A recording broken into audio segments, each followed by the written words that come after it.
चंद्रपुर नगर के राजमहल में कुछ साल पहले ही बंदरों का एक बहुत बड़ा समूह आया था। बंदरों का समूह बगीचे में पेड़ों से गिरे फलों को खाता और राजमहल से रोज बचा हुआ भोजन जो उन्हें दिया जाता उसे खाकर अपनी जिंदगी गुजार रहा था। सरदार, तुमने तो हमारी जिंदगी ही बदल दी। अगर तुम्हारी बात मानकर हम इस राजमहल में ना आते तो आज बाकी बंदरों की तरह जंगल और नगरों की धूल खा रहे होते। कितनी मेहनत भरी जिंदगी होती है वहाँ। तुम सबने मुझ पर विश्वास किया और मुझे अपने समूह का सरदार बनाया है, तो मेरा फर्ज बनता है हमेशा तुम सबका भला सोचने और तुम सबकी देखभाल करने का। सरदार, तुम्हारे कहने पर ही हम सब चंद्रपुर आए और इस राजमहल में शरण ली। तुम्हारी बात मानकर हमने कभी पेड़ों पर लगे फलों को तोड़कर खाने की कोशिश नहीं की। जो कुछ भी पेड़ से गिरता हम वही खा लेते और उसका नतीजा ये है कि महल के सेवकों ने कभी हमें महल से भगाने की कोशिश नहीं की, बल्कि वो सब तो खुशी खुशी हमें महल का बचा हुआ स्वादिष्ट भोजन भी देते हैं। हाँ, जिसके कारण हम सब इतने हृष्ट पुष्ट हो गए हैं। सभी बंदर ठहाके लगाकर हंसने लगे। वनराज एक बूढ़ा लेकिन बहुत ही ज्यादा बुद्धिमान बंदर था और समय समय पर अपना परामर्श बंदरों के समूह को दिया करता था। वनराज की बुद्धिमानी की वजह से बंदरों का समूह आराम की जिंदगी बिता रहा था। राजमहल के किसी भी सदस्य को बंदरों के समूह से आपत्ति नहीं थी, इसलिए उनका जीवन सुखपूर्वक बीत रहा था। एक दिन राजमहल में महाराज अपने मंत्री से बोले, मंत्री जी, राजकुमार को भेड़ बहुत पसंद है। वो सारा दिन सिर्फ अपने इस भेड़ के आकार के बने खिलौने को हाथ में लिए रहते हैं।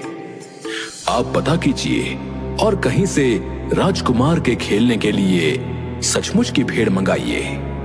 आखिरकार वो राजकुमार हैं। एक ना एक दिन तो उन्हें असली जानवरों का सामना करना ही है, तो क्यों ना अभी से उनकी शिक्षा शुरू कर दी जाए। जो आदेश महाराज। महाराज की जय हो।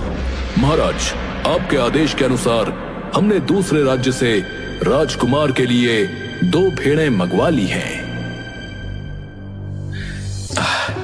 ये तो आपने बड़ा ही उचित कार्य किया है मंत्री जी। भेड़ को हमारे समक्ष पेश किया जाए।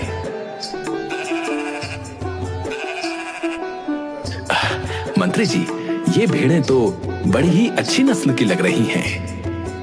महाराज, हमने जिस राज्य से इन्हें मंगवाया है वो राज्य अपनी अच्छी नस्ल की भेड़ों के लिए ही प्रसिद्ध है। उस दिन के बाद से एक प्रशिक्षित व्यक्ति की निगरानी में राजकुमार भेड़ के साथ खेलने और समय व्यतीत करने लगे थे। अब राजकुमार का सबसे प्रिय साथी ये दोनों भेड़ थे। दोनों भेड़ों में से एक भेड़ बहुत ही चटोरी थी। जब मन करता रसोई में घुस जाती और खाने की जो चीज मिलती उसे खा लेती। इस चटोरी भेड़ ने तो मुझे परेशान कर रखा है। जब देखो तब रसोई घर में आता है और जो भी खाने की चीज मिलती है उसे खा लेता है। मुझे हर समय इसकी निगरानी करनी पड़ती है। तभी वो चटोरी भेड़ फिर से रसोई घर में आती है और महाराज के लिए तैयार किया हुआ भोजन देख उस पर कूद जाती है, जिसके परिणाम स्वरूप बाकी का भोजन गिर जाता है। रसोइया गुस्से में हाथ में लिया हुआ बर्तन भेड़ को फेंक कर मारता है। वनराज रसोई घर के बाहर लगे पेड़ पर बैठा ये सब देख रहा था। सत्यानाश हो इस भेड़ का। इतनी देर मेहनत करके महाराज के लिए स्वादिष्ट भोजन बनाया था और इस लालची ने सब कुछ बर्बाद कर दिया। अब हमें दोबारा से महाराज के लिए भोजन तैयार करना होगा, वो भी इतने कम समय में। ये सब जो कुछ भी हो रहा है वो उचित नहीं है। कहीं रसोइये और भेड़ की तनातनी हम बंदरों के विनाश का कारण न बन जाए। ये चतुर भेड़ तो खाने के लोभ में कभी भी रसोई घर में चला जाता है। यदि किसी दिन क्रोधवश रसोइये ने चूल्हे की जलती हुई लकड़ी उस पर फेंक दी तो अनर्थ हो जाएगा। सरदार, आप इतना चिंतित क्यों हो रहे हैं? इन चीजों से हमें क्या फर्क पड़ता है? ये तो रसोइये और भेड़ के बीच का मामला है, हमें इसमें नहीं पड़ना चाहिए। तुम समझ नहीं रहे हो। अगर रसोइये ने गुस्से में चूल्हे की जलती हुई लकड़ी उस भेड़ पर फेंक दी तो भेड़ का शरीर तुरंत आग पकड़ लेगा और आग की जलन से भेड़ इधर उधर अपनी आग बुझाने के लिए भागना शुरू करेगी। तुमने देखा है कि रसोई घर के सबसे पास घोड़ों का अस्तबल है और वो अस्तबल सूखी हुई घास से भरा हुआ है।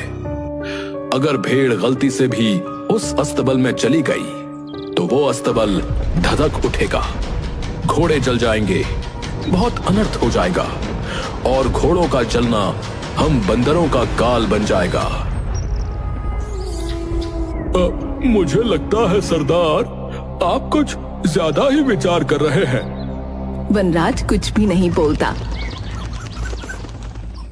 रात के समय जब पूरा समूह सो चुका होता है, उस वक्त भी वनराज की आंखों में नींद नहीं होती।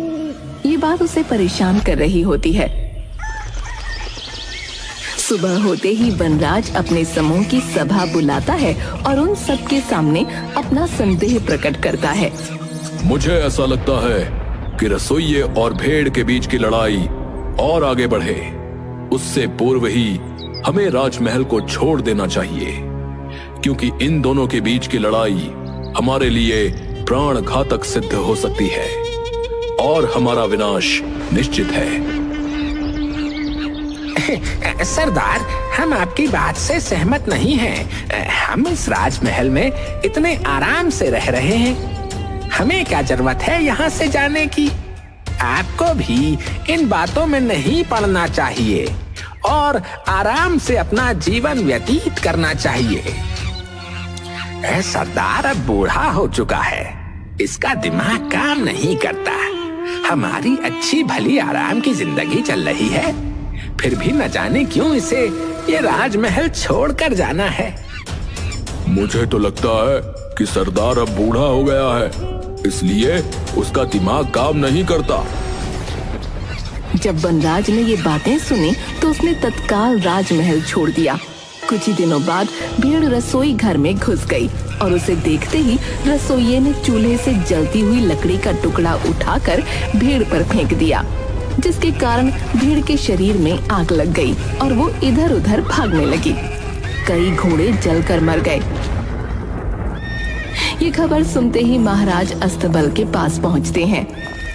मंत्री जी, तुरंत वैद्य को बुलाया जाए और मेरे घोड़ों का उपचार कराया जाए।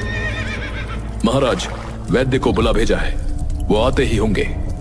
राजमहल के पशु वैद्य आते हैं। वैद्य ने घोड़ों के घाव का परीक्षण किया और बोले,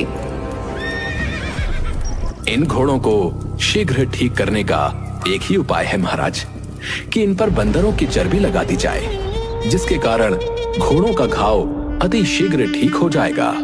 मंत्री जी, हमारे राजमहल में जितने भी बंदर हैं और आसपास भी जितने बंदर मिले, उन सबको पकड़ा जाए और उन सबको मारकर उनकी चर्बी घोड़े के उपचार के लिए उपयोग की जाए। हमें हमारे सारे घोड़े अति शीघ्र पहले की तरह स्वस्थ चाहिए। राजा का आदेश मिलते ही राजमहल के सारे बंदरों को पकड़कर मार दिया जाता है और उनकी चर्बी घोड़ों के उपचार के लिए प्रयोग की जाती है। बंदरों का पूरा समूह समाप्त हो जाता है। जल्द ही वनराज तक ये खबर पहुंच जाती है। मैं राजा को नहीं छोड़ूंगा और प्रतिशोध लेकर रहूंगा। उसने मेरे पूरे समूह को समाप्त कर दिया। मैं उस राजा के पूरे वंश का भी वैसे ही सर्वनाश कर दूंगा जैसे उसने मेरे वंश का किया है।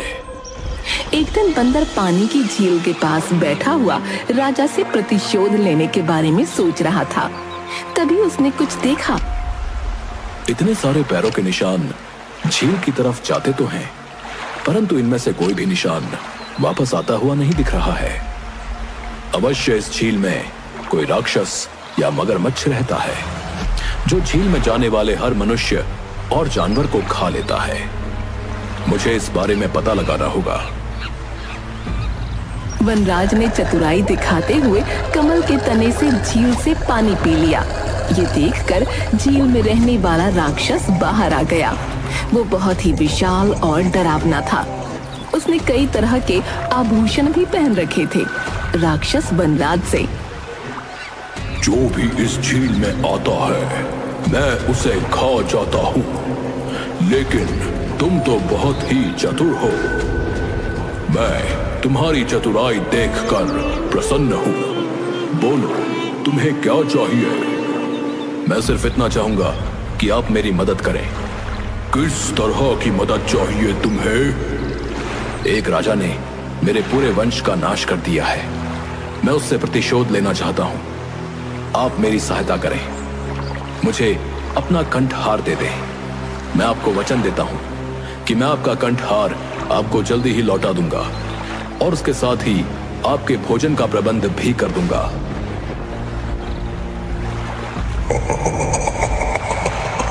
ये तो तुम मेरी मदद कर रहे हो, मेरे लिए भोजन का प्रबंध कर रहे हो। उचित है। राक्षस वनराज को अपना कंठहार दे देता है।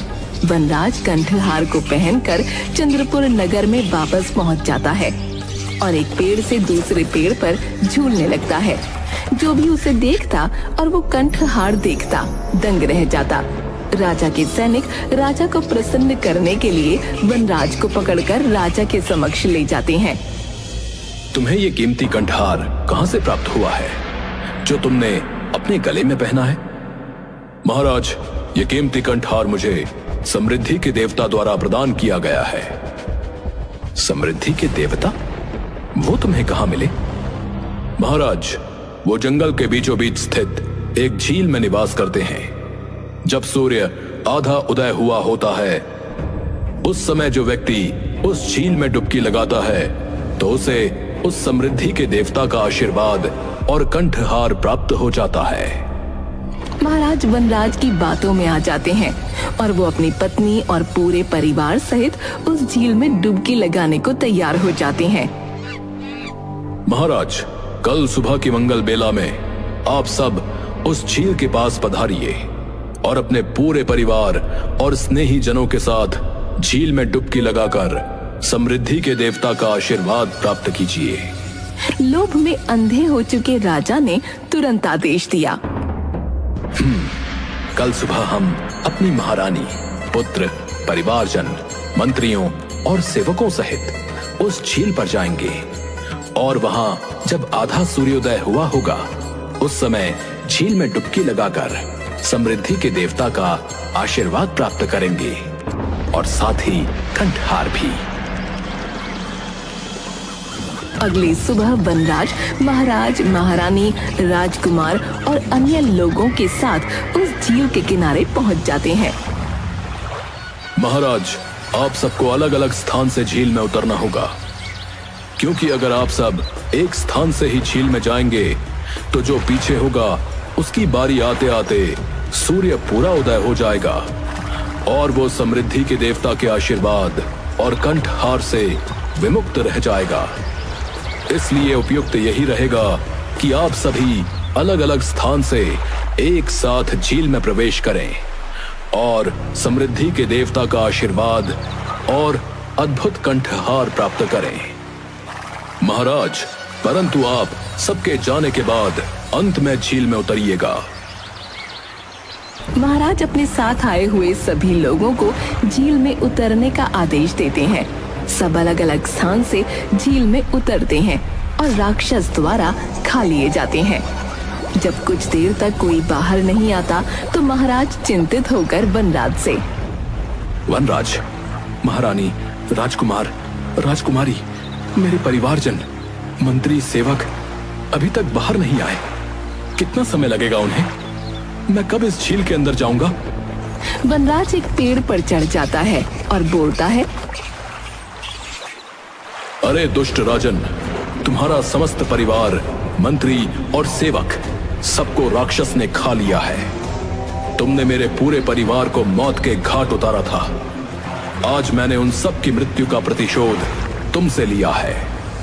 जिस तरह मैं अपने पूरे परिवार और समूह के बिना अकेला अपना जीवन व्यतीत कर रहा हूं, इसी तरह तुम भी अब से अपना जीवन अकेले ही व्यतीत करोगे और अपने किए पर पछताओगे।